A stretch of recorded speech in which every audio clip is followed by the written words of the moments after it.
Vamos a ir comenzando. Igual hay personas que están terminando de unir. Muy buenos días a todos. Soy el doctor Anthony Badilla Chávez, microbiólogo y químico clínico. Es un gusto que estén con nosotros el día de hoy. Sé que la mayoría está en su jornada laboral probablemente, y que parte de Randox apreciamos mucho que se tomaran el tiempo de compartir con el día de nosotros hoy este webinar. Como saben, la idea del webinar del día de hoy es ver el uso de RICAS.net y la guía de interpretación de reportes RICAS. La presentación básicamente se va a dividir en 4 partes. Una primera parte donde les voy a hacer una introducción pequeña sobre Randox, una segunda parte donde vamos a ver el uso de RICAS.net, la página para reportar las incógnitas de RICAS, claramente, y la guía de interpretación del reporte de RICAS, una guía fácil y sencilla de cómo interpretar los reportes, eh, usualmente para alguien que nunca ha visto un reporte de RICAS, pero si son alguien ya experimentados en el tema, igual les va a servir muchísimo para refrescarse en muchos conceptos. Al final vamos a tener una pequeña sección de preguntas. Probablemente no tengamos tanto tiempo para lo mismo, por lo tanto les voy a pedir respetuosamente que si tienen consultas, en el chat pueden escribir su nombre, el país que corresponde, la consulta claramente y su correo. Y yo me comprometo en estos días darle seguimiento a todas las consultas y la respuesta correspondiente. Esta sesión se va a grabar, se va a editar, posteriormente ustedes van a tener acceso a la misma, probablemente por la página de Randox de YouTube, va a estar publicada para que la puedan acceder. Como les indicaba, primero una pequeña introducción sobre Randox. Yo sé que Randox probablemente es bastante conocido por muchísimos de ustedes y los representantes que tienen en su país. No solo nos encargamos de lo que es el control de calidad, tenemos muchísimas secciones de alimentos, de toxicología, de molecular. Claramente estamos el día de hoy aquí por el tema de control de calidad externo. Tenemos el control de calidad externo o el esquema de evaluación de la calidad más grande a nivel mundial. Actualmente estamos en 76,000 participantes. Es un número del que estamos muy orgullosos, claramente, y que va aumentando constantemente. Pero también somos el tercer mayor fabricante de controles de calidad, el quinto mayor fabricante de reactivos de química clínica. Fabricamos el 10% de todas las pruebas de colesterol a nivel mundial, que no es decir poco. Y fabricamos productos para otras 134 empresas de diagnóstico in vitro. Como les decía, todos estamos aquí por el tema del control externo de la calidad. RICAS es este esquema que es el mayor a nivel internacional, más de 75,000 laboratorios en más de 135 países. Cubrimos más de 360 parámetros, que por dicho es una cantidad de parámetros que va aumentando constantemente. Actualmente cubrimos 36 esquemas, que ahora les voy a mostrar 3 más, entonces ya estamos en 39 esquemas. Y la idea de RICAS o el departamento en general es eventualmente poder cubrir todas las áreas de laboratorio. Ya cubrimos la mayoría, pero la idea es que haya soluciones para todas las secciones del, del laboratorio. Cada uno de nuestros programas se beneficia, como muchos de ustedes saben por experiencia, por una amplia gama de concentraciones. Usualmente recibimos, ¿verdad?, una muestra de una baja concentración en enero, mientras que recibimos una muestra con una alta concentración en marzo. Los informes son frecuentes. Somos el único control externo de calidad que devuelve los resultados 72 horas posteriores a la fecha límite. Recordemos que el principal objetivo de un control externo de calidad es evaluar la exactitud de nuestros resultados. Ver esos errores que no se pueden ver en el control interno, que usualmente solo evalúa más la precisión. Entonces, recibir los informes o nuestros resultados de manera frecuente es de suma importancia para poder intervenir rápidamente los instrumentos que puedan tener algún problema y eventualmente lo que más nos importa a todos al final del día, que es el paciente, un impacto positivo en la salud del paciente, en los diagnósticos que está recibiendo. Y recordemos que el 70% de las decisiones médicas se basan en los resultados del laboratorio. Todo nuestro trabajo en conjunto que realizamos, tanto los que participamos proveyendo el control externo de calidad como tal y los laboratorios es bastante importante. Nuestros informes son muy fáciles de utilizar, que es lo que vamos a ver el día de hoy. La idea del departamento de RICAS es que los reportes se vean, como decimos, at glance, de un vistazo. La idea no es que pasemos todo el día para tuviéramos el tiempo, ¿verdad? Pero obviamente no. La mayoría de ustedes tienen que sacar flujos de trabajo bastante altos. La idea es que el reporte uno lo pueda ver en minutos, poder analizarlo. Son los tips que vamos a ver el día de hoy para saber cómo analizar sus reportes rápidamente. Como les indicaba, somos el esquema más grande a nivel internacional. Nuestros informes son muy fáciles de interpretar, son costo-efectivos, es decir, la cantidad de parámetros que incluyen son muy asociados al precio, es decir, valen la pena. Los resultados son rápidos, como les comentaba, tienen una alta consolidación. A diferencia de otros controles externos, nuestro objetivo no es que ustedes tengan que comprar 2, 3, 4 programas para poder cubrir una sección de laboratorio. La idea es que ustedes puedan hacerlo con un único programa. Un ejemplo de esto es el programa del control de química clínica. Incluye hasta 56 parámetros, que ustedes no tengan que acceder a 3 programas diferentes para poder cubrir todos esos parámetros. Tienen una alta flexibilidad, probablemente aquí hay muchísimas áreas diferentes, y microbiólogos, laboratoristas, químicos. Hoy nos acompañan personas desde México hasta Argentina. Entonces probablemente todos son de secciones diferentes, lo que nos ejemplifica la gran cantidad de áreas que cubren los controles externos de RICAS, y claramente la mayoría de nuestros programas están acreditados, que suele ser un requisito. Por ejemplo, el de Costa Rica, porque yo soy el representante de desarrollo de negocios de Randux para Costa Rica, y también doy soporte para algunos países de Centroamérica, y suele ser un requisito en las licitaciones de estos países que el control externo esté acreditado como tal. Pero la mayoría de controles externos de Randux están acreditados por el ISO 17043, y también suelen ser una muy buena herramienta para que los laboratorios puedan adquirir la acreditación 15189. Aquí les coloco un ejemplo de uno de nuestros programas más utilizados, que es el programa de química clínica general.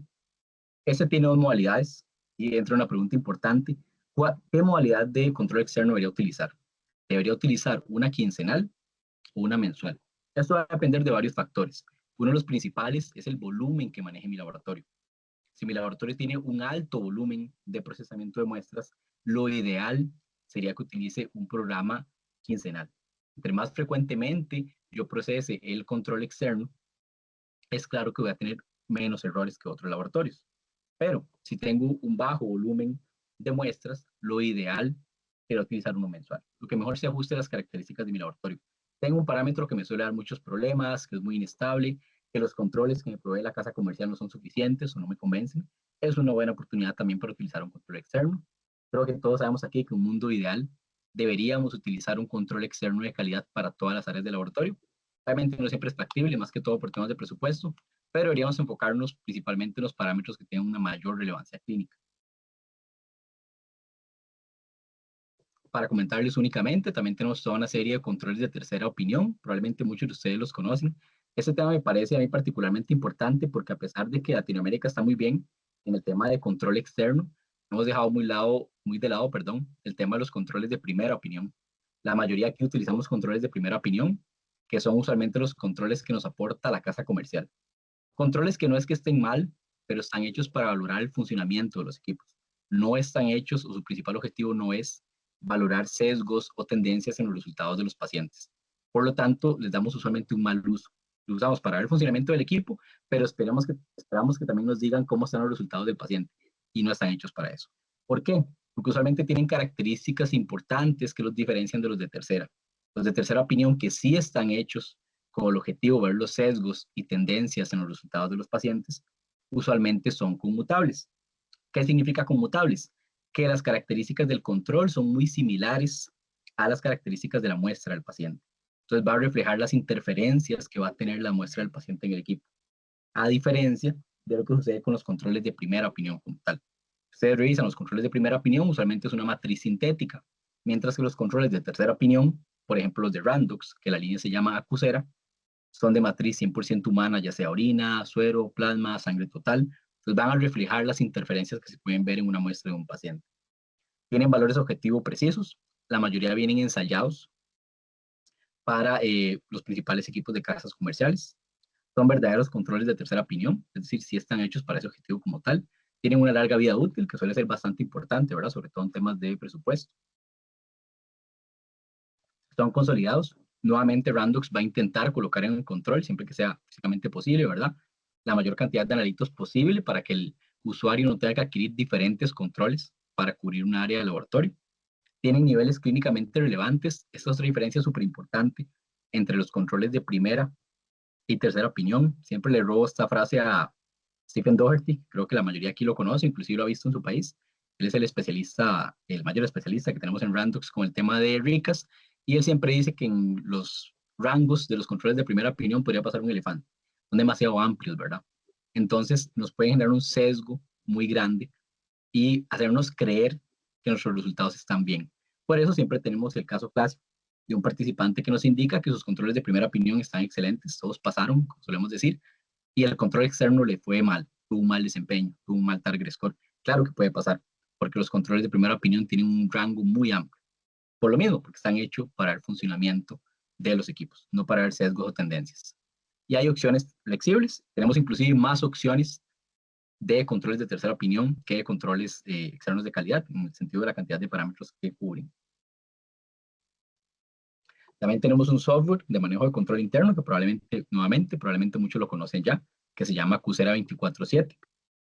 Nada más se lo menciono porque también es muy importante en el tema del control interno. Nuevamente, venimos con un tema que va avanzando, ¿verdad? Muchos laboratorios suelen manejar el control interno con un Excel, de manera manual, con aplicaciones que a veces vienen integradas a los equipos, que suelen ser bastante eficientes, y esa no es la idea. El control interno debería manejarse con una herramienta que simplifique cómo se observa la información y nos ayude más fácilmente a ver errores. La diferencia básica de que alguien vea los controles internos en un Excel, en una tabla, a verlos graficadas es gigante en los errores que podemos ver. Entonces sí es importante y muy probablemente en un futuro, en un ISO 15189, va a agregar la característica de que se tiene que tener un software de manejo de control interno para visualizar los datos de manera correcta, sobre todo porque sé que aquí hay mucho personal de hospitales muy grandes y no me van a dejar mentir que es imposible manejar o tener inclusive el tiempo para manejar el control interno. La idea es que tuviéramos una plataforma, un software automatizado, ligado al equipo, que me suba en vivo todos los días todos los resultados. Esta es una herramienta muy buena para lo mismo. Les va a calcular el Six Sigma en vivo, les va a dar recomendaciones de las reglas de Westgard para cada parámetro. Nos ha pasado que llegamos a un laboratorio y nos indican que aplican 1S para todos los parámetros. Todos sabemos aquí nuevamente que eso no es lo correcto. Dependiendo del parámetro, la regla de Westgard que se tiene que aplicar es diferente. Entonces el software les da ese soporte también. Y solo para dar una pincelada al respecto de que no somos solo control de calidad, Randux también tiene soluciones para molecular. Por ejemplo, tenemos una asociación con Bosch, tenemos un equipo de molecular que realiza High-plex, Low-plex, que tiene paneles que no están presentes en equipos de otras cajas comerciales, como el panel de UTI o el panel de infecciones del tracto urinario, que ahorra mucho tiempo en el caso de que tengamos un paciente que urja un resultado para enviar un antibiótico de amplio espectro. Obviamente no va a sustituir el urocultivo, pero nos puede ayudar rápidamente a dar resistencias y a dar un pre-resultado, por decirlo de alguna manera, al medio. Eso con respecto a esa pequeña introducción, nada más para comentarles las diferentes líneas que tiene Randux. Nuevamente, si después de la presentación tienen alguna consulta sobre los productos al respecto o alguno del que tengan interés, pueden contactar a mí o su representante de Randux de su país correspondiente. Como les decía, lo que vamos a ver hoy es la guía del uso de Ricasnet, cómo utilizar la plataforma para el reporte de las incógnitas y cómo interpretar esos reportes de forma sencilla. La idea de la presentación de hoy, yo sé que el tema suele ser pesado en algunas partes, sobre todo en las partes estadísticas, pero la idea no es darles una clase de estadística hoy. Entonces, yo sé que aquí hay especialistas de calidad, probablemente, o especialistas de estadística, químicos, biotecnólogos, etcétera. Si alguno tiene una duda ya más profunda de cómo se calculan algunos de estos datos, cómo se llega a esas fórmulas, a esos valores, tengo otra presentación que les puedo pasar, o podemos ver en algún momento inclusive, sobre cómo se hace cada uno de esos cálculos ya de manera mucho más detallada. Pero la idea hoy es que sea una guía rápida, fácil, cómo interpretar los reportes, cómo ahorrarme tiempo en el laboratorio y al final del día ahorrarme dinero, también va ligado al tiempo, obviamente. El uso de Ricasnet. Antes de utilizar Ricasnet, obviamente tengo que enrolarme en un programa de Ricas o inscribirme. El proceso creo que la mayoría lo conoce, o si está en el sector público, usualmente lo hace la casa comercial que gana la licitación o el acuerdo correspondiente. Usualmente iniciamos con una solicitud del programa de RICAS en el que nos queremos enrolar. Entonces, lo primero que vamos a necesitar va a ser la asesoría de alguien en control externo. Randux siempre intenta eso, de que al final del día, obviamente, muchas empresas son empresas privadas y son un negocio, pero Randux intenta no verlo así. Nosotros no vamos a todos los laboratorios y les ofrecemos a todos el programa quincenal, que sería lo ideal desde un punto de vista de ventas, porque obviamente se cancela más, sino que intentamos asesorar al laboratorio para que utilice el programa que más está acorde a sus necesidades y al volumen de trabajo que tiene o a los parámetros con los que tiene problemas. Entonces sepan que de parte de Randux siempre intentamos darles esa asesoría y siempre estamos abiertos a que puedan conversar con nosotros al respecto y contarnos los casos específicos que tengan en cada uno de sus laboratorios. Una vez que hice la inscripción en el programa que estaba interesado y que más es acorde a mis necesidades, voy a recibir la muestra, ¿verdad? Voy a recibir la muestra de Ricas. Después voy a procesarla y lo voy a reportar en un mundo ideal antes de la fecha final, utilizando Ricasnet, que ya vamos a ver la plataforma como tal. Después voy a recibir mis informes a mi correo electrónico, el correo que inscribí, para evaluar el rendimiento. Esa parte es muy importante porque a veces y creo que la mayoría son testigos de eso aquí, llegamos hasta la parte de recibir el reporte. Recordamos que participar en un control externo no es solo participar y recibir los reportes. La parte más importante es analizar ese reporte e intervenir el equipo, no liberar resultados si tenemos un equipo que tiene un problema.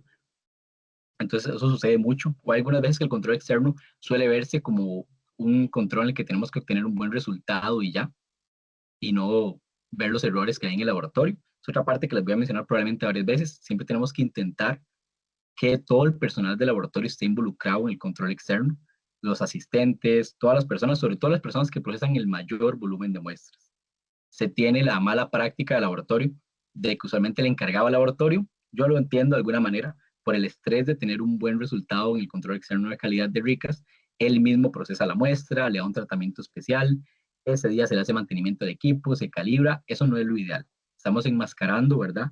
Resultados de laboratorio. La idea es que si tenemos un asistente que él procesa el 80% de las muestras de química clínica, por ejemplo, él debería ser la persona que procese el control externo de calidad. ¿Por qué? Si es alguien que está cometiendo un error sistemático, se equivoca de muestra, centrifuga muy rápido, lo que sea que él haga mal, no lo vamos a detectar o lo vamos a enmascarar con nuestro propio procedimiento de siempre ser nosotros los que procesamos la incógnita como tal. La incógnita se tiene que procesar como una muestra completamente normal y en el mundo ideal lo tiene que procesar la persona que procesa, valga la redundancia, la mayor cantidad de muestras de rutina. Una vez que tengamos nuestros resultados, los interpretamos, vamos a recibir nuestro certificado de participación, ¿verdad? Que también tiene fines comerciales, sobre todo para laboratorios privados, para certificar que tienen buenas prácticas de laboratorio, para acreditarse con el ISO 15189, que cada vez en el futuro va a ser más un requisito. Va a llegar el momento probablemente en el que los clientes van a preferir laboratorios acreditados con el ISO 15189 que laboratorios que no. Todos sabemos que después del COVID, la población en general tuvo un conocimiento mayor sobre los laboratorios que no tenía antes. Y al final haremos nuestros cambios y correcciones correspondientes. Para enrolarse rápidamente, ¿qué es lo que uno realiza? Cuando uno hace la solicitud al distribuidor, usualmente va a tener que llenar dos documentos. El documento de enrolamiento y el documento de método de cuestionario, siempre accesibles desde la página de RICAS. Les menciono esto rápidamente, aunque yo sé que sea un poco tedioso, porque pueden haber errores o malas prácticas de calidad que se susciten en esta parte. Una que hemos notado mucho es con el correo electrónico. Usualmente cuando alguien se inscribe en un programa, yo soy el microbiólogo, el químico, laboratorista, está en cargo de la sección de hematología. Entonces voy a inscribir mi laboratorio en el programa de hematología. Suele existir la mala práctica de que doy mi correo personal, antonivadilla@gmail.com. Me inscribo, pero después yo me fui para otro laboratorio, cambié de plaza, renuncié, me pensioné y me llevo el contacto primario del programa de RICAS. Eso no es lo que debería suceder. Debería haber siempre un correo dirigido a la sección de calidad o a cada sección específica. Por ejemplo, un hospital en Costa Rica, Hospital México, control de calidad, @gmail.com o el seguro social, el dominio que sea. Pero debería haber un correo que todas las personas que van a tener contacto con la calidad puedan tener acceso al mismo del usuario y la contraseña y que si el personal cambia, el correo siempre ahí, esté ahí, la información esté ahí. No puede estar atada a una persona, debería estar el acceso en general. También pasa que hay solo una persona encargada, que tampoco es lo ideal, y esa persona se va 2 meses de vacaciones y en esos 2 meses no se revisa el control externo hasta que esa persona vuelve. Se procesa, pero no se revisa, que tampoco es lo ideal. Imagínense 2 meses con un error y estar liberando resultados erróneos por 2 meses. No sería lo adecuado, ¿verdad? Y también nos podría generar inclusive problemas legales. También podemos agregar otros correos, que igual ahora les voy a enseñar dónde se agregan en la misma página, porque probablemente la mayoría de participantes aquí ya tienen los programas registrados, ya hicieron esta parte. Ustedes pueden agregar correos adicionales para poder ver que les lleguen los resultados como tal. Pero lo importante es que ese contacto primario suele ser al que le llegan las notificaciones. Desde notificaciones de RICAS directamente hasta notificaciones de que acabamos de reportar una hemoglobina en 11.2, por ejemplo. Después del documento de enrolamiento, vamos a llenar lo que es el documento del método de cuestionario. Este es aún más importante, porque en este vamos a colocar, por ejemplo, para este RICAS de proteínas específicas, el método que estamos utilizando, el instrumento que estamos utilizando y las unidades.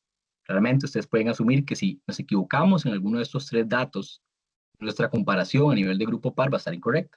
Entonces vamos a ver usualmente resultados que yo llamo aberrantes, resultados que no están asociados con errores analíticos, sino este error preanalítico, por decirlo de alguna manera, una mala inscripción.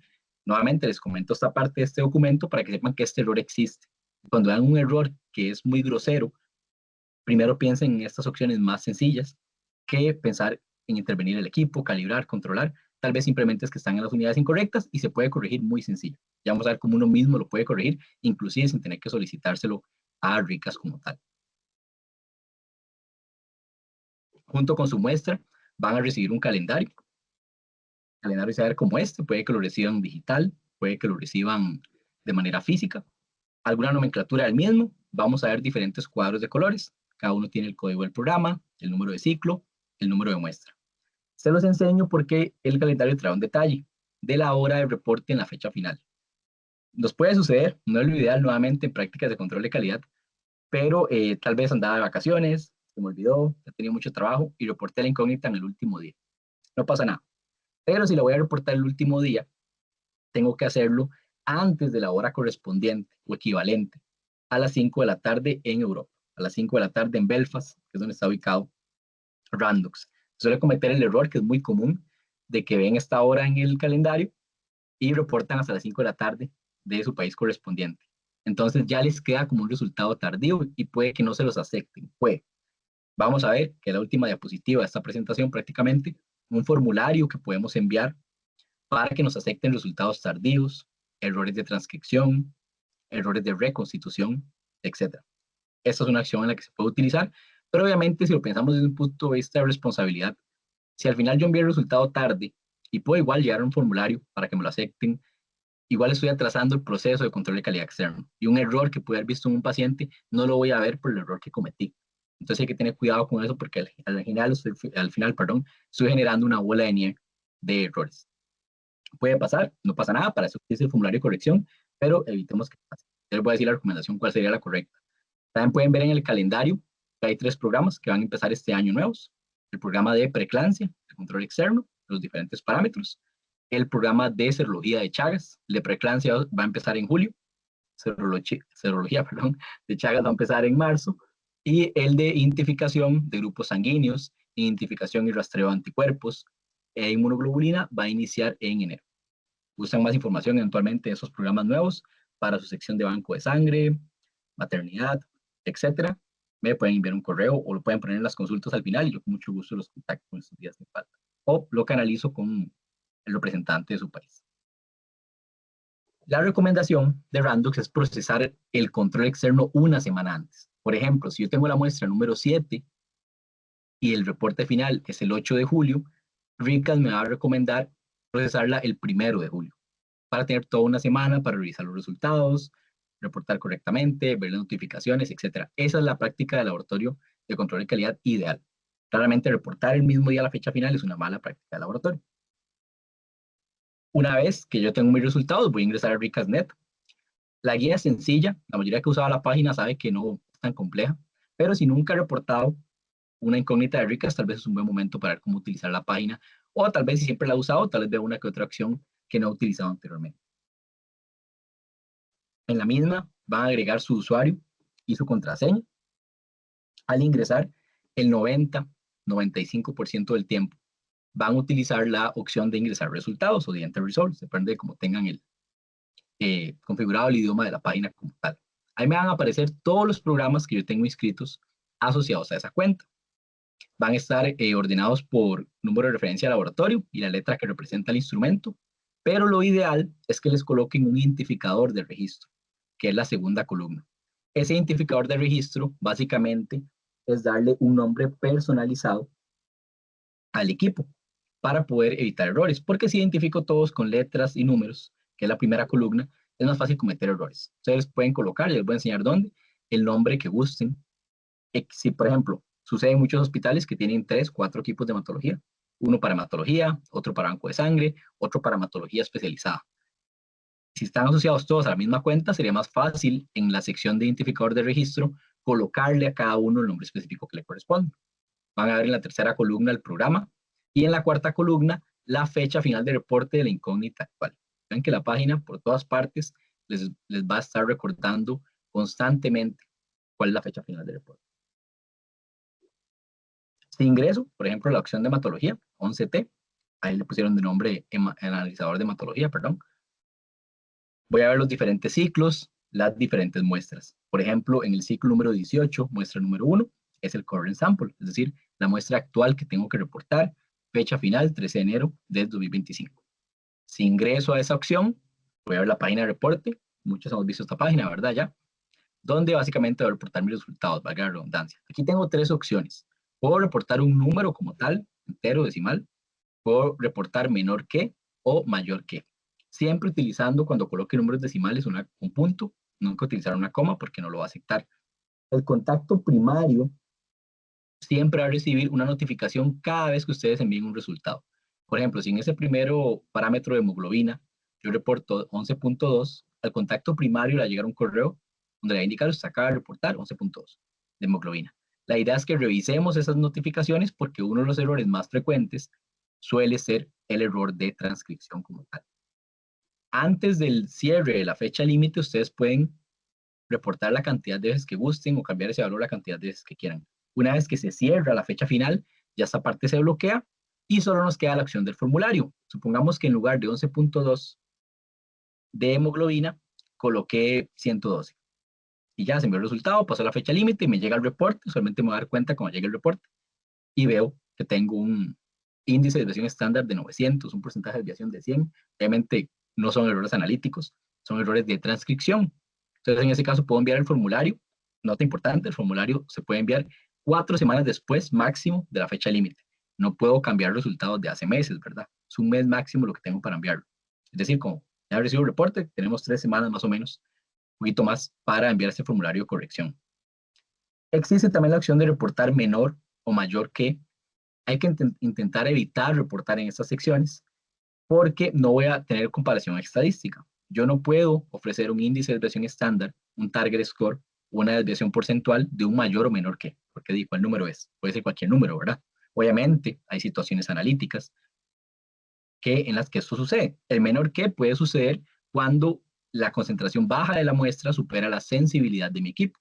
Pongamos que era una muestra de ricas con una concentración muy baja, de 150, coloquen las unidades que gusten, y la sensibilidad de mi equipo es de 200. Obviamente va a tener que reportar menor a 200, como mi equipo lo coloque. En esa opción no hay mucho que hacer, solo habla de los instrumentos que estoy utilizando y la sensibilidad que tienen. Tampoco es culpa de la concentración como tal, pero superó la sensibilidad de mi equipo. Si me reporta mayor que y supera la linealidad de mi equipo, en ese caso solamente sí tenemos la opción de hacer dilución. Dos opciones, dilución automática si el equipo la posee o dilución eh, manual. Usualmente la mayoría vamos a hacerla automática, ¿verdad? Sé que la manual a veces puede ser un poquito tediosa, pero en la medida de lo posible, siempre que se pueda hacer la dilución manual, hacerla para obtener un valor, tener un valor más exacto. ¿Cómo realizar esa dilución? Recordemos que la muestra de RICA se trata como una muestra normal. Entonces se le pregunta a la casa comercial del equipo correspondiente, Abbott, Roche, etcétera. Le van a preguntar cómo se hace esa dilución, con qué diluente en particular, como si fuera la muestra de un paciente. Y ya reportamos un valor como tal. Pero sí sepan que siempre que reporten un mayor o menor que, no van a obtener la comparación estadística porque no se puede brindar. Sí se les va a brindar la información del comportamiento de su grupo par, pero no van a poder tener esa comparación. Entonces van a perder al final del día la información más valiosa, que es que nos comparen con nuestro grupo par como tal.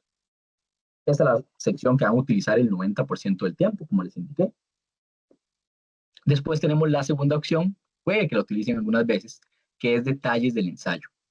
Nuevamente, si me van a aparecer todos los programas que yo tengo registrados, si ingreso a la sección de hematología, voy a ver los diferentes parámetros de hemato. Puedo añadir parámetros. Supongamos que me registraron un programa de 56 parámetros de química, que al inicio solo me registraron 20, pero yo ahora tengo un equipo de química mejor que procesa 40 y quiero los otros 20. Ustedes pueden agregar parámetro por parámetro para tenerlos. O lo contrario, ustedes pueden ingresar a cada parámetro y removerlos. Antes procesaba 40 parámetros de química, ahora proceso solo 20. Entonces puedo eliminar los otros 20 para que no me pasen apareciendo en esta sección y me estorben o me puedan provocar errores como estoy reportando. Aquí es donde se puede hacer, como pueden ver en la segunda opción, el cambio de identificador de registro. Aquí le pueden poner nombre al equipo, nombre que ustedes gusten. Equipo de hematología, doctor Badilla, etc. Pueden ver los modelos del instrumento y pueden remover el registro. Remover el registro no la recomiendo. La única opción de remover el registro es que ustedes ya no vayan a participar, por ejemplo, en el programa de hematología y no quieren que les aparezca más. En la página de RICAS, aquí pueden remover el registro. Pero tiene el problema de que a diferencia de añadir y remover un parámetro, que es una acción reversible, ustedes pueden añadir y remover un parámetro las veces que gusten. Remover un registro es una acción irreversible. Entonces van a perder toda esa información y todo ese registro como tal. Una vez que yo ingreso un parámetro en particular, como les indiqué, aquí está la opción para removerlo. Sí tendría que removerlos uno a uno, claramente, si quiero remover alguno en particular. Y aquí puedo hacer cambios en la inscripción. Si recuerdan el documento que les enseñé al inicio de método de cuestionario, aquí pueden cambiar nuevamente el método, el instrumento y las unidades. ¿En qué situaciones? La más común va a ser la del cambio de método. Con un mismo instrumento recibimos un kit nuevo, el cual utiliza un método diferente. Puedo hacer aquí ese cambio de método en específico. Puedo colocar si ese cambio va a aplicar a partir de la incógnita actual o a partir de la incógnita futura. Es bueno que sepan que se pueden hacer esos cambios y no tengan que depender muchas veces de la casa comercial y demás, que puede estar saturada con cambios similares, ustedes los pueden hacer, sobre todo si hay personal aquí, laboratorios privados, que ustedes usualmente cambian de equipos más constantemente, pueden hacer ustedes mismos esos cambios en el sistema. Importante, todo cambio en Ricasnet tarda 3 días en verse reflejado. Puedo descargar también los reportes de PDF de cada uno de mis programas. Puedo descargar mis certificados de participación, les puedo poner los detalles que guste. Puedo agregar más correos. Supongamos que ahora quiero una persona, abrir una plaza nueva para alguien que esté encargado de control de calidad. Lo puedo agregar a todos los programas para que le lleguen los reportes y los pueda corroborar. Tengo personal nuevo en el área de hematología y quiero que le lleguen los reportes, pero también quiero que me sigan llegando a mí. Puedo agregar ese correo a esa persona. Vemos que se pueden hasta 5 correos. Puedo cambiar la contraseña y puedo descargar los insertos de Ricas.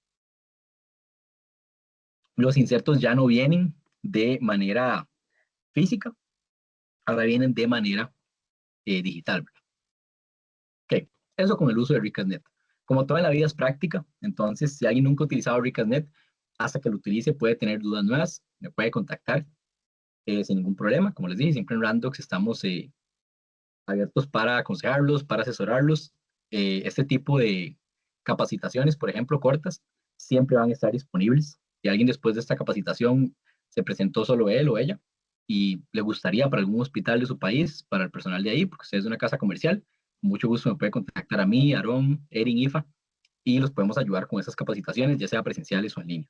Pero que sepan que siempre es un servicio postventa gratuito que está disponible para todos los participantes de los programas de Ricas, inclusive si es una persona. Tienen una persona en algún país que es nueva y quieren capacitarla, me pueden contactar y con mucho gusto le coordinamos esta misma capacitación. O ustedes meramente quieren refrescar el tema. Okay. La otra parte de la capacitación, como les dije, la idea es quitarles 45, una hora, la idea es que sea corta, es la guía de interpretación de reportes de Ricas.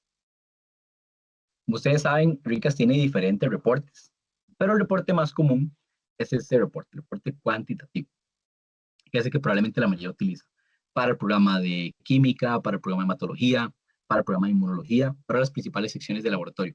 Claramente existen otros programas. Está el programa de microbiología, de la identificación de bacteriana. Están los programas de serología. Ahora les voy a hacer una pequeña mención de los mismos. Están los reportes de orina, los reportes de fin de ciclo. Si en algún momento, nuevamente, les abro la invitación, tienen dudas sobre alguno de esos tipos de reportes, no, yo soy de bacterias, lo que yo proceso es el RICAS de microbiología, el RQ 9197, pueden solicitarme una capacitación al respecto y con mucho gusto la coordinamos. Pero lo que vamos a ver es el cuantitativo, por lo mismo porque es el más utilizado. Como ustedes pueden ver, es bastante bonito, es bastante intuitivo. Hay todo un departamento que se encarga de hacer que el reporte sea así, que tenga sus colores, que sea fácil, que sea rápido. ¿Por qué? La idea del reporte, creo, como les dije al inicio, es porque se vean at glance, que yo pueda ver rápidamente el reporte, tarde 1 a 2 minutos por parámetro. No debería tardar más. Obviamente, hay casos específicos en los que me toma más tiempo, pero la idea es que sea así. ¿Para qué? Para detectar errores rápido. Y porque la mayoría de laboratorios, desgraciadamente, no tienen a alguien encargado de calidad para que esté todo el tiempo revisando los reportes, sino que la persona que ya saca todo el flujo de trabajo de cada sección, el que tiene que revisarlos. Entonces deberíamos tener como esos tips para poder verlo rápidamente. Obviamente, si tenemos tiempo, podemos sentarnos todo el día a revisar el reporte, excelente, pero suele ser el escenario de pocos laboratoristas. Tiene 7 secciones este reporte, una sección de texto que va a contener toda la información estadística, un histograma donde aparecen las diferentes comparaciones de métodos e instrumentos, una sección de estadísticas multimétodo, la gráfica de Levy-Jennings, que creo que todos conocemos, ¿verdad? Para ver el desempeño a través del tiempo, el target score, este dato inventado por la parte de Ricas, el porcentaje de desviación porcentual, y el porcentaje de desviación por concentración. Un error que suele suceder comúnmente con los reportes de RICAS es que a veces no aprovechamos toda la información que los mismos tienen. Que tenga estos 7 partes no es para llenar la página del reporte, sino porque hay errores o características del mismo que solo se pueden ver en algunas secciones en específico. Vamos a ver la primera, que es la sección de texto, la sección con la información estadística. En esta me va a tener un poquito más. Nuevamente, como les dije, no me va a detener tanto en ver cómo se obtienen los valores, sino para qué sirven. ¿Alguien gusta saber la otra parte de cómo se obtienen? Con mucho gusto les dije, tengo una presentación del especialista en este tema, que es Sahil Tricá. Algunos lo habrán conocido, tal vez en la conferencia de Panamá, donde detalla extendidamente cómo se trata cada uno de estos valores como tal. En la sección de texto, por ejemplo, en este caso de la albúmina, lo primero que vamos a tener son 3 grupos. Un grupo con un cuadro blanco, que corresponde a todos los métodos y todos los instrumentos que determinaron esa albúmina y se enrolaron en el programa. Un cuadro verde, donde vamos a tener todos los participantes que utilizaron el mismo método que nosotros utilizamos. Por ejemplo, en este caso, el verde de bromocresol, pero con diferentes instrumentos. Y el cuadro azul, donde van a estar todos los participantes que utilizaron nuestro mismo instrumento o equipo y el mismo método. Ese es el grupo ideal en el que vamos a querer compararnos. Después vamos a tener N, que va a ser el número de resultados reportados para cada uno de esos grupos. La media, calculada a partir de ese N. El coeficiente de variación, la incertidumbre de la media, la desviación estándar para evaluación del desempeño y los resultados excluidos. Los resultados excluidos van a ser los resultados que sean aberrantes, por decirlo de alguna manera. Es decir, resultados que no reflejan el comportamiento normal del grupo. ¿Por qué? Porque reconstituyeron mala muestra, porque cometieron un error de transcripción.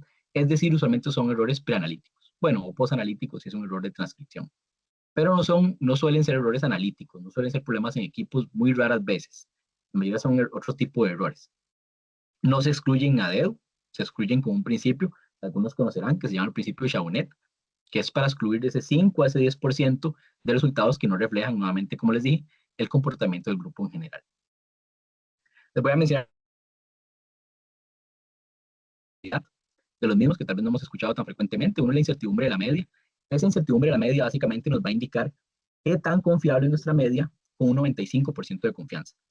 Y suele ser inversa a la cantidad de participantes. Creo que eso es bastante obvio.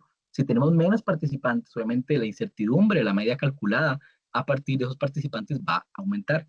Por eso la idea de un control externo, y por eso es tan importante que RICA sea el control externo más utilizado a nivel mundial, es que tenga muchos participantes. Por más bueno que sean las muestras, la matriz de un control externo, si la cantidad de participantes no es alta, pierde todo el sentido de un control externo como tal. Entonces necesitamos que haya siempre un buen número de participantes. No siempre pasan todas las metodologías. A veces no es tanto culpa del control externo como tal. Si estamos utilizando claramente una metodología o un instrumento muy nuevo, con poca comercialización, obviamente va a ser muy difícil que tenga un alto grupo de participantes en RICAS. Entonces vamos a buscar siempre un buen número de participantes para tener una buena incertidumbre de la media. Entonces, esa incertidumbre de la media siempre deberíamos revisarla rápidamente cuando vemos el reporte. Debería ser lo primero que vemos. ¿Por qué? Porque nos va a decir qué tan segura es la media con la que nos compararon. Si entramos al reporte y vemos una incertidumbre de la media de 10, 15, 20, significa que nuestro grupo vio probablemente pocos participantes y una gran variedad en los resultados. Variación, perdón. Entonces, la media con la que nos van a comparar no va a ser tan confiable. Entonces, si tuvimos un mal desempeño, tal vez no tuvimos un mal desempeño. Sí tuvimos un buen desempeño, pero la media no fue una confiable de comparación. Yo siempre vamos a buscar que esté lo más cercano a 0 posible. Por debajo de 2 en general va a estar bien. La desviación estándar para evaluación del desempeño. Esta es una desviación estándar normal, pero incluye la variabilidad de la muestra. Esperemos que Randox envía muestras a todo el mundo. Entonces, una misma muestra, un mismo ciclo, debería ser prácticamente la misma. Entonces, en ese cálculo se tiene que incluir esa variabilidad de la muestra. Obviamente, siempre son los más similares posibles. Y los resultados excluidos que ya les mencioné. Nuevamente, vamos a ver nada más que la incertidumbre de la media y la desviación estándar para evaluación del desempeño sean lo más bajas posibles. Okay. ¿Cómo se va a decidir a partir de qué grupo se nos va a comparar? Va a depender nuevamente del número de participantes. Estadísticamente, lo mínimo sería 5 participantes en ese grupo. Sigue siendo un número bajo, claramente, pero tiene que haber mínimo 5 participantes para que nos puedan comparar en ese grupo. Por dicha, en la mayoría de programas de control externo, Randox suele tener un número de participantes bastante alto, que es lo ideal, y por eso siempre he estado muy orgulloso de ser el más utilizado. Es importante un control externo. En este caso, por ejemplo, este equipo de Roche, el COAS C501, C502, se comparó con el cuadro azul, entonces es el grupo ideal. Mismo método, mismo instrumento. Nuestro resultado va a estar representado por un triángulo negro y la media con el cuadro, el color, con el grupo que nos compararon. Y a partir de esa comparación, vamos a obtener tres valores o tres indicadores de desempeño. El SDI, o índice de desviación estándar, el TS, o Target Score, puntuación objetivo, y el porcentaje de desviación o desviación porcentual. A partir de esos tres indicadores de desempeño, vamos a saber cómo nos fue en ese examen, ¿verdad? Por decirlo de alguna manera, que es esa incógnita. Abajo de cada uno de esos indicadores pueden ver un valor que dice RM, significa Running Mean, es el acumulado de los 10 últimos resultados de cada uno de esos indicadores. Ahora sí, aquí la parte creo que más importante de toda la presentación, ¿cómo sé si me fue bien? ¿Cómo sé si mi parámetro tuvo un buen desempeño? ¿Cómo sé si tengo que detener mi equipo? ¿Cómo sé si ya no tengo que liberar resultados ese día porque estoy ayudando a que hayan malos diagnósticos a los pacientes? Yo sé que al final toda esta parte siempre se ve como números, ¿verdad? A nivel de laboratorio, resultados, pero al final recordemos que todo esto es un resultado que llega a las manos de un médico para interpretarlo como un paciente en una consulta. Entonces, si estamos con un target score de 10 y estamos liberando resultados, estamos haciendo, por decirlo de alguna manera, una mala praxis en el laboratorio, ¿verdad? Estamos dando malos diagnósticos. Recordemos que el médico va a confiar ciegamente en nuestros resultados porque va a pensar que estamos realizando bien la parte de control de calidad. Es la principal. Nos ha pasado mucho que yo entiendo el dilema en laboratorios con un volumen muy alto de trabajo, que nos han dicho el comentario, es que prefiero sacar las muestras, procesar las muestras, que pasar el control externo o que sacar el tiempo de analizarlo. Desgraciadamente no se puede sacrificar una cosa por la otra. No podemos procesar muestras y no el control externo, como no podemos hacer tampoco lo contrario. Hay que sacar tiempo, desgraciadamente, para los dos. Entonces, ¿cómo sabemos, a partir de esos indicadores, cómo nos fue como tal nuestro control externo? El primero va a ser el índice de desviación estándar. Este vamos a esperar que esté menor a 2 o entre 2 y menos 2, obviamente. Sencillo. El target es el porcentaje de desviación, perdón.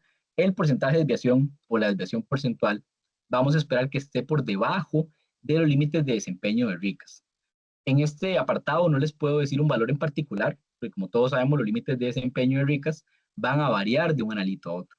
En unos va a ser 9%, como en este caso, en otros va a ser 5, 20, va a variar. Los límites de variación biológica ya no suelen colocarse, porque valga la redundancia, varían muchísimo, entonces no suelen ser tan objetivos como tal. Entonces se colocan los de RICAS, que se calculan a partir de estándares internacionales.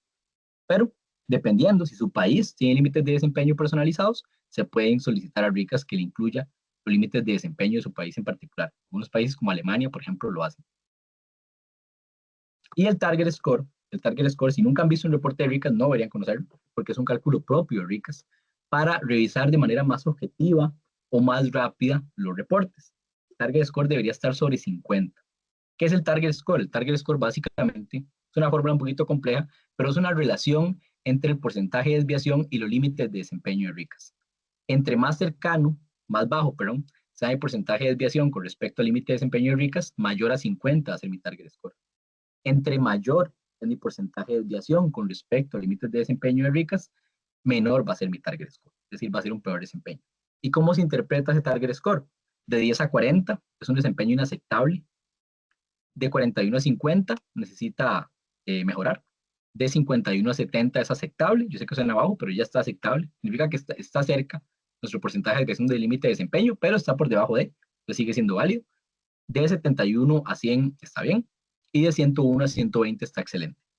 A los laboratorios yo siempre les digo que deberían verlo como un reto. Si tuvieron un target score de 70, intentamos mejorarlo, 80, 90, en la iconita que sigue, siempre hay un rango de mejora, ¿verdad? Como tal. Pero, independientemente de eso, por encima de 50 va a ser el mínimo. No es un consejo que deberían utilizar todo el tiempo, pero si tengo prisa, tengo que ver un analito en particular y quiero saber rápidamente si esa iconita está bien porque me urge llevar un resultado de un calcio a emergencias, lo que puedo ver directamente es el target score. Ver que esté mayor a 50 y sé que ese resultado está bien. Puede que hayan otros errores, tendencias, etcétera, que estén sucediendo, pero al menos ya sé que el target score de ese analito en particular está sobre 50. Aquí les coloco un resumen. Igual como les dije, esta presentación, los que gusten en la misma sección de consultas pueden colocar. Soy Antonio Badilla, soy de Perú, este es mi correo, me gustaría que envíen la presentación y tengo tal consulta. Y yo le envío la presentación junto con la respuesta de su consulta como tal. El desempeño aceptable, entonces básicamente se va a determinar por esos tres indicadores. Índice de desviación estándar debe ser inferior a 2, nuevamente, que es lo mismo que 2 entre 2 y menos 2. El target score tiene que ser mayor a 50 y el porcentaje de desviación o la desviación porcentual debe ser inferior a los límites de desempeño aceptables de RICAS o su estándar internacional que guste utilizar, y RICAS se lo puede personalizar. Abajo de cada uno de estos indicadores, como les indiqué, hay un valor que dice RM, que es la running mean, es decir, el acumulado de esos, o medias corrientes, sería la traducción directa, de esos 10 últimos resultados de cada uno de esos indicadores como tal. ¿Para qué sirve ese acumulado? Para saber ese histórico de forma numérica, decirlo de alguna manera. Pero tiene un problema.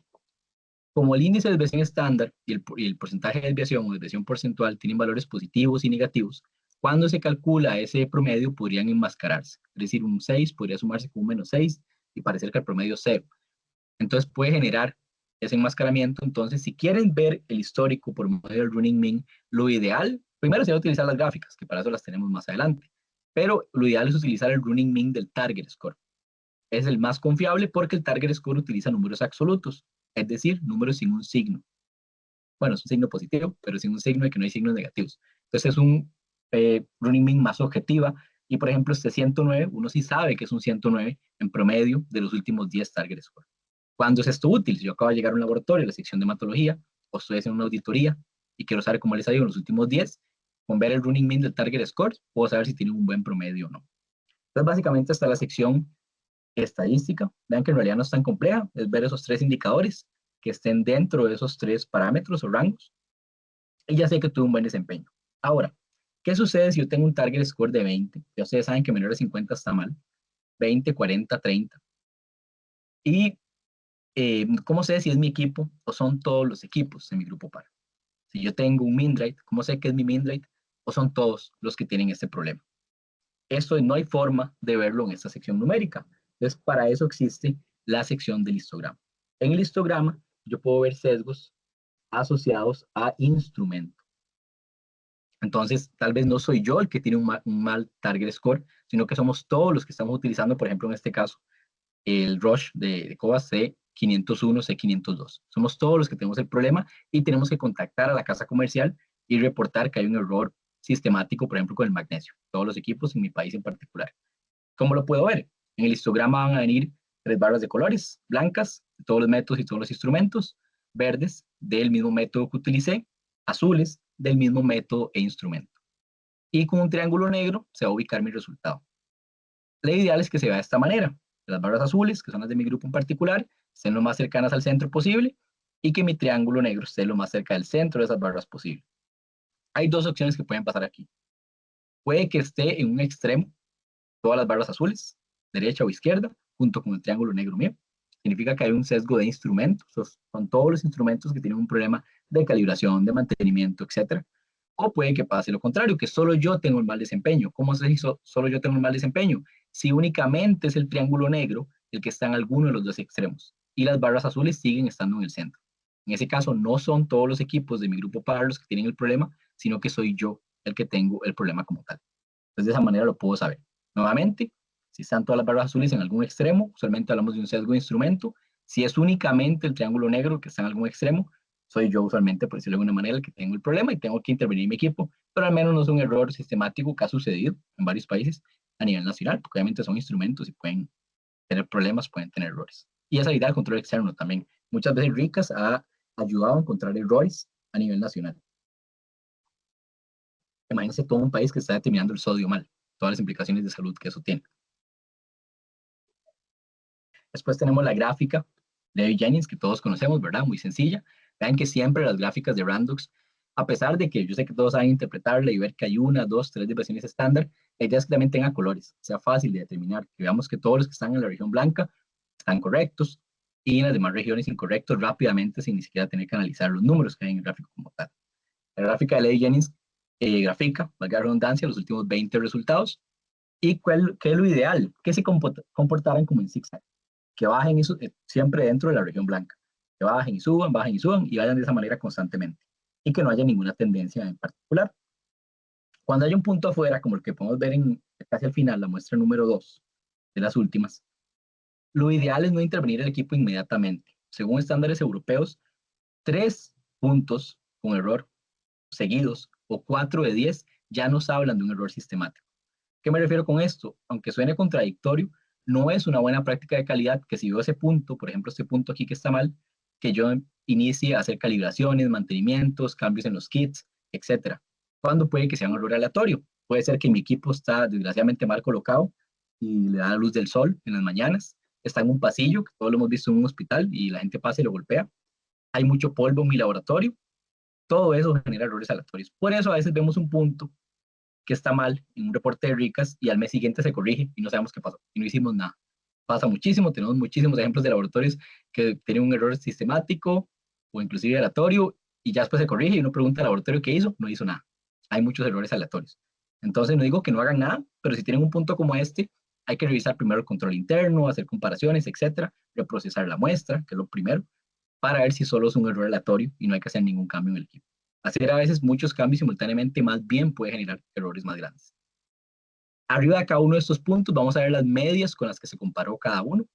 Parece que dijera 12, 13, 14, pero no. Lo que tienen todos estos números al frente es una I, que significa que cada uno se comparó con la media de instrumento. Si tuvieran una M, con la media de los métodos. Si tuvieran una A, con la media de todos los métodos. Claramente la utilidad principal de la gráfica de Leyen es ver tendencias, es muy sencillo verlas, ¿verdad? También el sistema les va a colocar una barra vertical negra en caso de que hubiera algún cambio de registro. Cambié algún kit, cambié instrumento, él les va a colocar esa barra para que ustedes sepan que hubo un cambio importante y puedan asociarlo a lo que, al cambio que se hizo. Entonces puede ser un problema en un kit en particular, ya lo cambian y se soluciona. O como en este caso, más bien, ya apareció el problema después del cambio. También en la nomenclatura de abajo de la gráfica, aparte de los números de cada muestra, va a aparecer una N si no se reportó ningún resultado, se nos olvidó y no mandamos el formulario de reporte tardío. Una C si fue un resultado corregido. Reportamos 1.15 en la creatinina en lugar de 1.5. Lo enviamos a corregir al mes que siguió, nos va a aparecer ya corregido. Removido, le agregamos 3 mililitros a la incógnita de Ricas, que era liofilizada, en lugar de 2. Entonces no hay forma de solucionar eso. Entonces, ¿qué se hace? Se envía el formulario para pedir que si nos pueden borrar ese punto, para que no nos afecte nuestro histórico. Un resultado tardío, etcétera, o menor o mayor que. También está la gráfica del Target Score. Nuevamente, vamos a buscar que la mayoría de puntos estén en la región más clara posible. Y si no, podemos ver en este caso que el histórico se está empezando a afectar y después se corrigió. Y nuevamente va a aparecer la interpretación del mismo. También tenemos la gráfica de la desviación porcentual o ese porcentaje de desviación. Nos van a aparecer una línea con puntos blancos, que es lo que indica el running mean, la tendencia que se puede estar presentando. Pero como ustedes saben ya, puede estar enmascarada por valores extremos. En este caso está bien, como va en una especie de zigzag, va en el centro del promedio, lo cual es correcto. Y en el eje Y de esta gráfica lo que vemos es el límite de desempeño del analito en particular. Pero, por ejemplo, en este caso, vean este running mean, que son los puntos blancos, nos indica que más bien hay una tendencia negativa, cuando la tendencia prácticamente es positiva. Esto sucede porque habían valores extremos que enmascararon ese running mean, por eso no es tan confiable con el running mean del target score, o las medias corrientes del target score. También tenemos el gráfico, el último gráfico, que es el porcentaje de desviación o desviación porcentual por concentración. Siempre les digo que este es mi favorito porque no lo utilizan tanto en la mayoría de laboratorios y es muy bueno para analizar la capacidad del equipo, cuál es su sensibilidad, cuál es su linealidad, si tiene problemas con las concentraciones de Ricas altas, con las concentraciones bajas. Yo sé que a veces hay quejas con las concentraciones bajas, pero suele hablar más de las metodologías en particular que de las concentraciones como tal. Tal vez mi equipo no tiene tan buena sensibilidad. ¿Cuándo es importante? Cuando la sensibilidad es importante clínicamente. Si es un parámetro que las concentraciones bajas no suelen tener una relevancia clínica y me está yendo mal en las incógnitas de Ricas con concentraciones bajas, tal vez no debería preocuparme. Pero si es un parámetro como una troponina, como un antígeno prostático, en el cual las concentraciones bajas sí son importantes y mi equipo está teniendo problemas de sensibilidad con la incógnita de Ricas, tal vez ahí sí debería preocuparme y hablar con la casa comercial o cambiar de metodología si corresponde. Pero esto siempre va a depender del contexto. A veces me hacen esa consulta, es que me da mal en tal parámetro cuando la concentración es baja. La pregunta que yo les hago ¿es relevante esa concentración baja en ese parámetro clínicamente? No. Entonces no debería preocuparnos. Sí sigue hablando de su instrumento, pero preocuparnos cuando sea clínicamente relevante. Lo mismo con las concentraciones altas. Puede que tengamos un equipo que tenga problemas con concentraciones altas, Vamos a lo mismo, va a ser relevante cuando las concentraciones altas sean relevantes en ese parámetro en particular. Este gráfico los va a ordenar obviamente por concentración y nos va a aparecer como un cuadrado de la muestra actual. Y dependiendo de la dispersión de los puntos, podemos saber, ahorita les voy a enseñar uno con problemas, si mi equipo tiene problemas con una concentración en particular y verlo con la casa comercial o hacer los ajustes correspondientes o si correspondiera cambiar de instrumento. También vamos a tener la sección de estadísticas multimétodo. Esta es muy útil para ver que también está mi método comparado con los otros métodos que hay comercialmente. Es muy utilizado, por ejemplo, en Costa Rica por laboratorios privados para cambiar de instrumento de casa comercial, porque tal vez el método que están utilizando no hay muchos participantes a nivel internacional, tiene un coeficiente de variación muy amplio, todo eso habla usualmente mal del método. Realmente vamos a buscar métodos más robustos, ¿verdad? El número de participantes. Y aquí pueden ver lo que les comenté, la incertidumbre de la media. Usualmente conforme baja el número de participantes, aumenta la incertidumbre de la media, por lo tanto nuestra media es menos confiable. Vean qué diferente comparado con las medias de las demás casas comerciales. Ok, ahí llegando ya a la última parte. ¿Qué pasa si tengo un mal target score? Tengo un target score de 20, 30, 40, ok, me fue mal, revisé el histograma y es solo mi equipo, no es un sesgo de instrumento, entonces no tengo que contactar a la casa comercial necesariamente. Yo soy solo yo del problema. Lo primero que debería hacer es correr estas preguntas, este troubleshooting. Utilicé los métodos e instrumentos adecuados, más que todo revisar si la inscripción está correcta. La muestra la recibí en condiciones adecuadas, debe ser una muestra congelada y la recibí a temperatura ambiente, ya todo eso puede afectar. Entonces, como les dije, no necesariamente siempre es que mi equipo está mal, la muestra llegó mal por la cadena del distribuidor, etcétera. Obviamente es algo que se tiene que reportar para nosotros saberlo. El procesamiento correcto de la muestra, se procesó correctamente, la persona que la procesó sabe utilizar el equipo, tal vez nos ayude, como les dije, a ver un sesgo en el procesamiento del personal de laboratorio, y es importante, ya les dije, salir mal en RICAS no es que esté bien, tampoco está mal, la idea es para eso, para poder detectar errores también. Entonces nos podría ayudar a saber si hay alguien en el personal que está procesando las muestras incorrectamente. Entonces estuvo mal el desempeño, sí, pero estuvo bien porque nos dimos cuenta de un error y ahora lo solucionamos y capacitamos a esa persona. La muestra fue preparada de acuerdo a las instrucciones del proveedor. Colocamos el diluente adecuado, el agua que estamos utilizando es la correcta, el volumen, etc. Hubo cambios en la configuración del test. Tal vez nosotros procesamos la muestra y alguien hizo una configuración diferente y no nos avisó. Los mantenimientos, esta es la parte más importante. No sé si sabían, pero estadísticamente el error más frecuente que provoca un mal desempeño en un control externo de calidad en general, no solo en RICAS, es la falta de mantenimientos, tanto de parte de las cajas comerciales como de parte del personal de laboratorio, porque ese mantenimiento casi realiza uno, como microbiólogo, biotecnólogo, químico, y otro que tiene que realizar la casa comercial cada cierto tiempo. Entonces, siempre hay que insistir a las cajas comerciales que realicen el mantenimiento constante, y si compramos un equipo y no tenemos en nuestro contrato mantenimiento, deberíamos pagar ese mantenimiento aparte con la casa comercial porque es necesario. La principal razón de resultados incorrectos.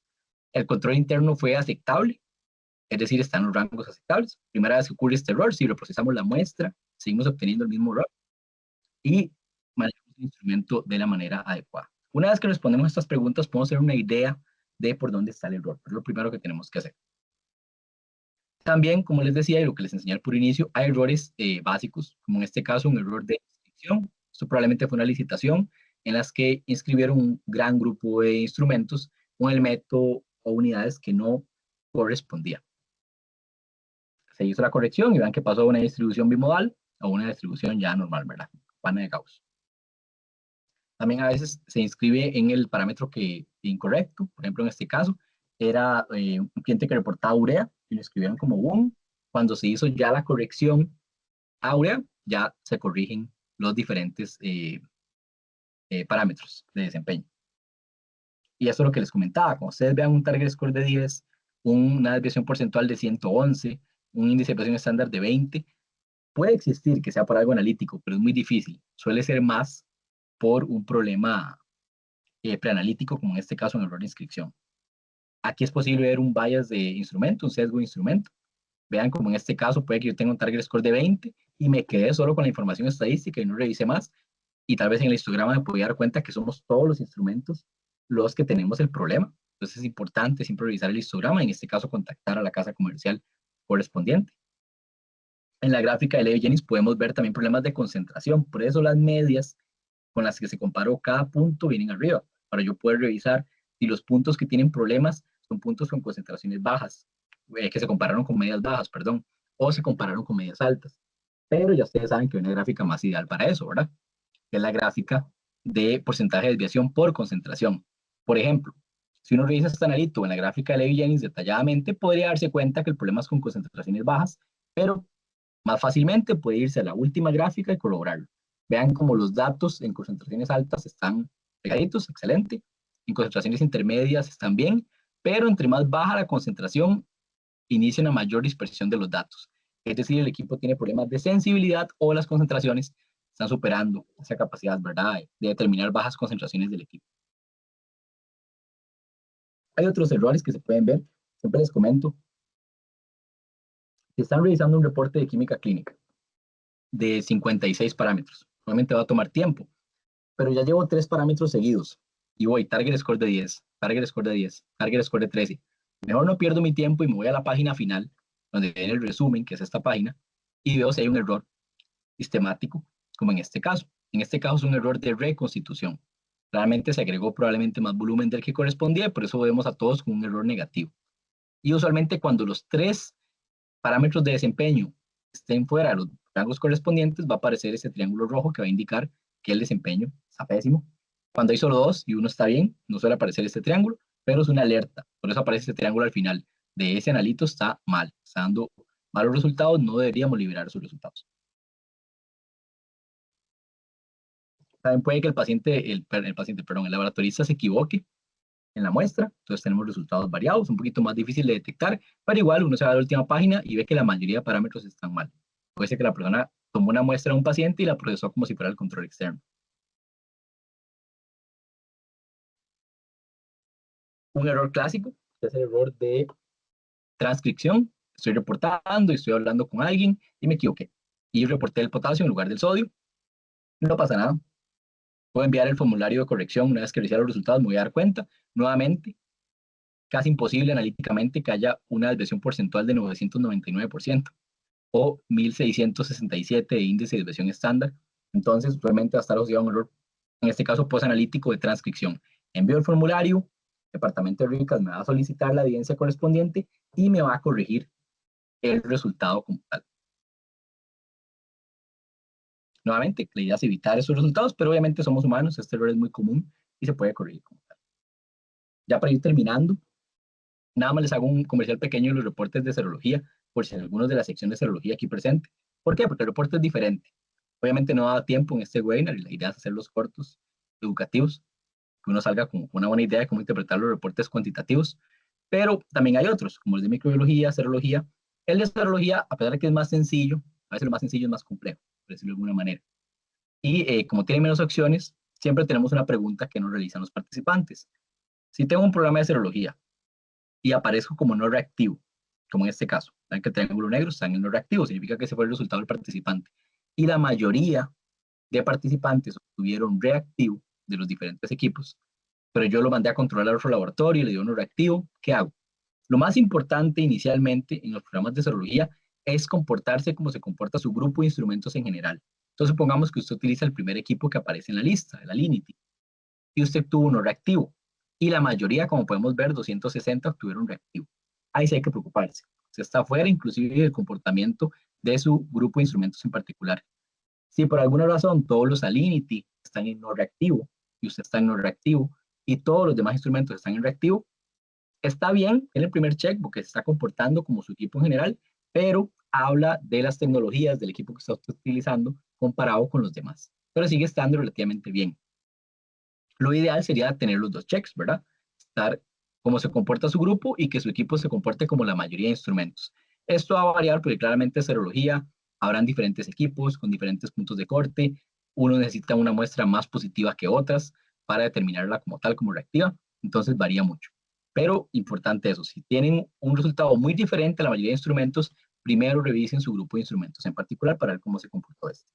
Y si ya a ustedes no les pareciera, porque ven que siempre es su instrumento el que da no reactivo, como todos dan reactivo, lo ideal en este caso sería hablarlo con la casa comercial o cambiar de metodología, ¿verdad? También es parte del control externo darse cuenta de eso, qué tan buenas son las metodologías a nivel comercial. Y por último, ya para terminar, si les quité un poquito más de tiempo el que les di, está el formulario de corrección de resultados.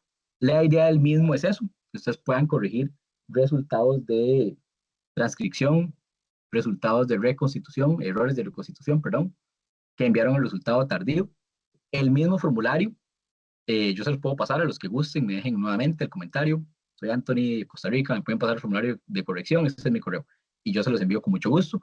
En el mismo les va a indicar qué tienen que enviar y lo envían directamente. El mismo formulario trae el correo al que hay que enviar la solicitud y RICA les va a responder, va a ser como ese juez que les va a decir, ok, sí, corresponde el cambio y se los va a aprobar como tal.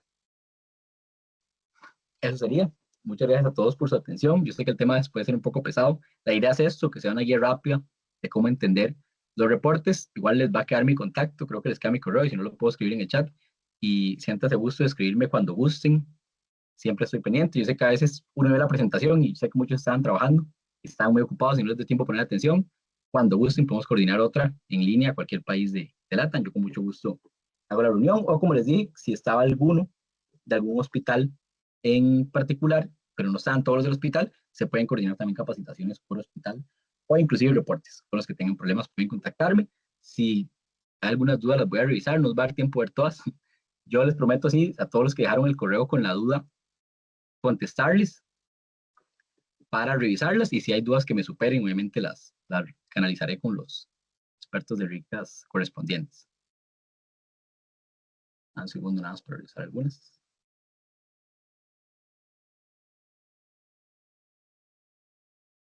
Desgraciadamente, como somos muchos, no tengo permitido como activar los micrófonos como tal. Me preguntan del tema de la grabación. Sí, va a haber una grabación. Obviamente, primero el equipo de los que me pusieron la presentación se los voy a enviar. Todos los correos que la pusieron la pueden agregar. Y también les aprovecho y les envío una vez la presentación estadística para el que tiene más dudas. La grabación la va a editar el equipo de marketing, la edita y una vez que la edita, creo que la sube a la página de YouTube de Randox. Ahí la pueden observar. Igual que a mi correo, me pueden contactar y yo les paso el enlace. Pregunta que si están acreditados. Sí, la mayoría de programas están acreditados. Obviamente, por ejemplo, cuando sale ahorita el programa Banco de Sangre, que sale en enero, tienen que pasar por el proceso de acreditación una vez que sale, entonces sí tarda unos meses, pero la mayoría de programas de Randox están acreditados con el ISO 17043 y le pueden consultar en cualquier momento si hay algún programa. Raúl me pregunta sobre dónde se sacan límites de las actividades ricas. Usualmente utiliza estándares internacionales, les puedo pasar el detalle de dónde los extraen específicamente. Y como les indiqué, si están en un país que definió sus propios límites de desempeño, ustedes pueden solicitar, si ya están aprobados internacionalmente, que se los modifiquen. Sí, a todos los que me solicitan la presentación se las voy a enviar. Y sí, sé que son varias dudas. Yo voy a sentarme a responder cada una de ellas, les voy a enviar la presentación, puedo pasar el contacto, el tema del video, pero sí, si no me equivoco, va a estar en la página de Randox. Eso sería por el día de hoy. Muchas gracias a todos por conectarse. Sé que varios me van a contactar. Igual creo que varios tienen contacto también con Aarón, Ifa y Erin. Ellos también tienen contacto conmigo. Y si alguno tiene dudas, sobre todo algún reporte en particular, también me la puede enviar. Tengo otro reporte. Y si no, lo vemos también con Stephen, que es el especialista al respecto. Eso sería entonces por el día de hoy. Muchas gracias a todos por su presencia.